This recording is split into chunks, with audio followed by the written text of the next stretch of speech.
Hey guys, how's it going? Today we're starting something that we haven't really done before, but it's a youth group lesson recap. And so today we're going to tackle the subject that we already did last week, but just with a short recap of it. And if this is helpful, then we'll keep doing it.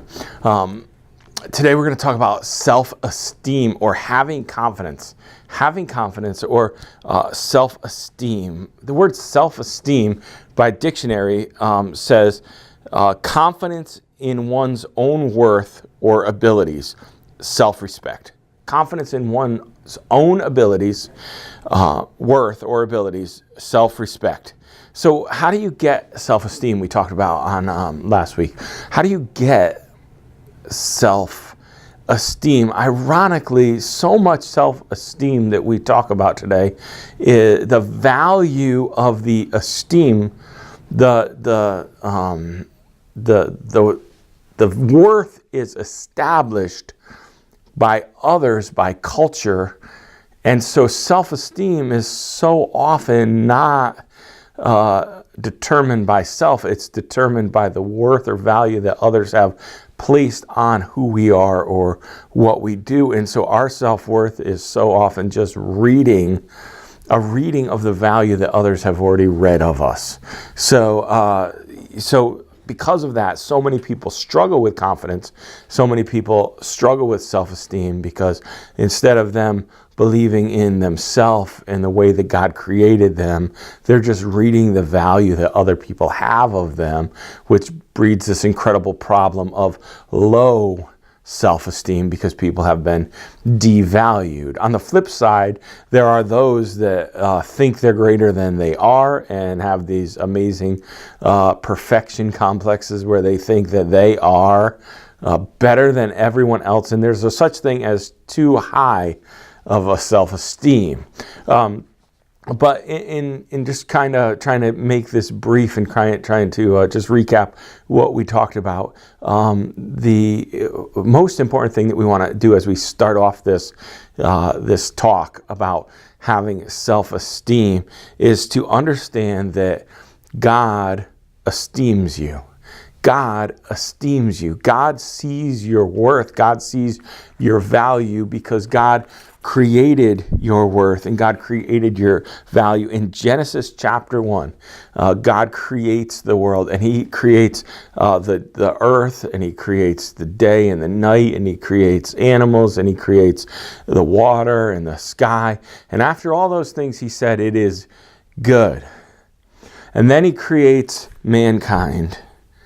And he says this in chapter 1, verse 31. He says, "God looked over all He had made and saw that it was very good." And so when God created man, God didn't say it was just good. He said it was very, very good. And so God esteems you. If no one else is putting a value on you to make you believe in yourself or think that you're someone special, I want you to know today that God has. God created you. God has a plan and a purpose for you, and God values you. And if no one else is telling you that, hear it from me today. Another verse that we've talked about and I want to share with you is Psalm 139. Psalm 139, verse 14. I'm going to read this from the NLT, which says this: "Thank you for making me so wonderfully complex. Your workmanship is marvelous. How well I know it."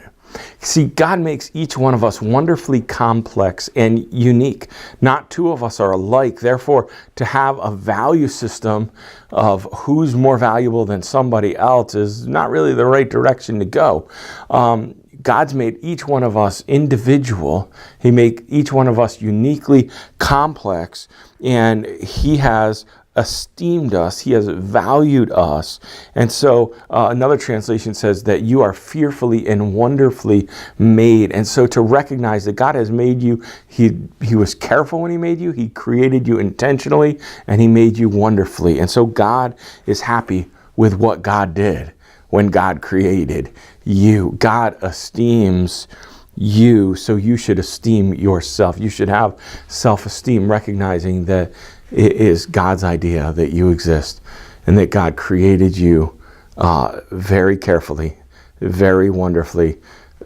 It says your workmanship is marvelous. That's what God thinks. He thinks that he did an amazing job creating you. So that's a good place to start with a topic about having confidence, is to recognize that when you think about self-esteem, first take a step back and recognize that God esteems you. He created you, and he's glad he did. So, hey, looking forward to seeing you guys Friday night, and let me know how this was, if it was helpful. God bless you. I'll Bye. scream it from the top of the roof. I know God's real cause I am living proof. I wasn't forced to change, I did it freely. I believe the truth and it set me free. I'll scream it